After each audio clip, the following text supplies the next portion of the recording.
আসসালামু আলাইকুম রহমতুল্লাহি বারাকাতুহু। সম্মানিত দর্শক ও শ্রোতা, যারা আমার ভিডিওটি দেখছেন সকলকে অনুরোধ করব,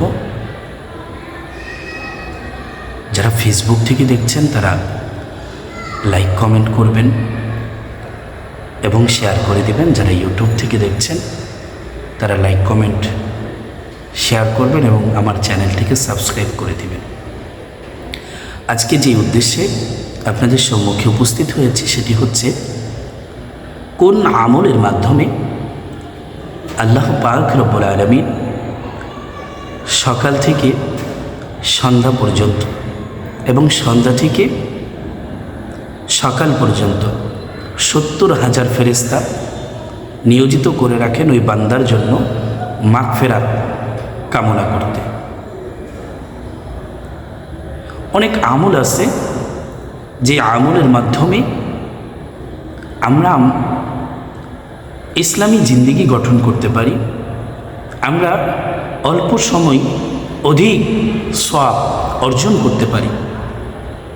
মূসা আলাইহিস সালাতু ওয়াস সালাম থেকে শুরু করে, শুধু মূসা আলাইহিস সালাতু ওয়াস সালাম না, আদম আলাইহিস সালাতু ওয়াস সালাম থেকে শুরু করে ঈসা রুহুল্লাহ পর্যন্ত যত নবীর উম্মত ছিল তারা অনেক হায়াত পেয়েছে, অনেক আমল করার সুযোগ পেয়েছে। কিন্তু নবীজির উম্মত যারা, তাদের হায়াতকে আল্লাহ পাক সংকীর্ণ করে দিয়েছেন, কমিয়ে দিয়েছেন এবং আমলের দিক দিয়ে তাদেরকে আল্লাহ পাক রব্বুল আলামিন বাড়িয়ে দিয়েছেন। ছোট্ট ছোট্ট আমলের মাধ্যমে তারা অনেক নেকি অর্জন করতে পারে।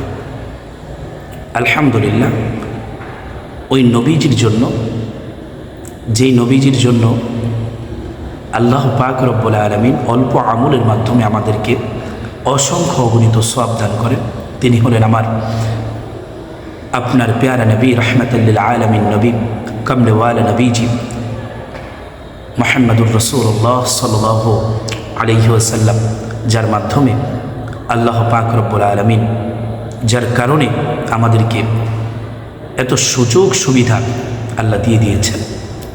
সম্মানিত দর্শক ও শ্রোতা, যদি কোনো ব্যক্তি ফজরের নামাজের পরে সূরা হাশরের শেষের 3 আয়াত তথা আউযু বিল্লাহিস সামিউল আলিম মিনাশ শাইতানির রাজিম, এটা সহ আউযু বিল্লাহিস সামিউল আলিম মিনাশ শাইতানির রাজিম, আউযু বিল্লাহিস সামিউল আলিম মিনাশ শাইতানির রাজিম, এটা 3 বার পড়ে ওয়াল্লাহুল্লাযী লা ইলাহা ইল্লা হু আলিমুল গায়বি ওয়াশ শাহাদাতি হুয়ার রাহমানুর রহিম, ওয়াল্লাহুল্লাযী লা ইলাহা ইল্লা হু আল মালিকুল কুদ্দুসুস সালামুল মুমিনুল মুহাইমিনুল আজিজুল জব্বারুল মুতাকাব্বির সুবহানাল্লাহি আম্মা ইউশরিকুন, ওয়াল্লাহুল খালিকুল বারিউল মুসাব্বিরু লাহুল আসমাউল হুসনা ইউসাব্বিহু লাহু মা ফিস সামাওয়াতি ওয়াল আরদ ওয়া হুয়াল আজিজুল হাকীম। সাদাকাল্লাহুল মাওলানাল আযীম ওয়া সাদাকা রাসূলুহুন নবিয়্যুল হাবিবুল কারীম।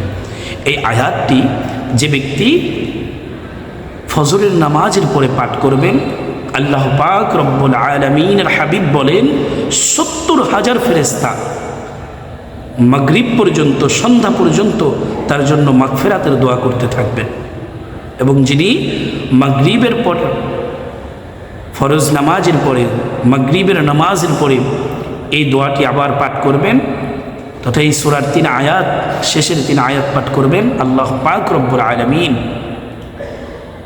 আবার মাগরিব থেকে ফজর পর্যন্ত 70,000 ফেরেশতা নিয়োজিত করে দেন ওই বান্দার মাগফিরাত কামনার জন্য। শুধু তাই নয়, যদি ওই সময়টায় মানে ফজর থেকে মাগরিব পর্যন্ত, মাগরিব থেকে ফজর পর্যন্ত ওই সময়টা যদি ওই ব্যক্তি মারা যায়, আল্লাহ পাক তার আমল নামায় শহীদি মর্যাদা লিপিবদ্ধ করবেন। সুবহানাল্লাহ। আল্লাহ পাক রব্বুল আলামিন যেন আমাদের সকলকে এই আমলটি করার তৌফিক দান করে। সকলে বলে আমিন। ওয়া আখিরু দাওয়ানা আলহামদুলিল্লাহি রাব্বিল আলামিন।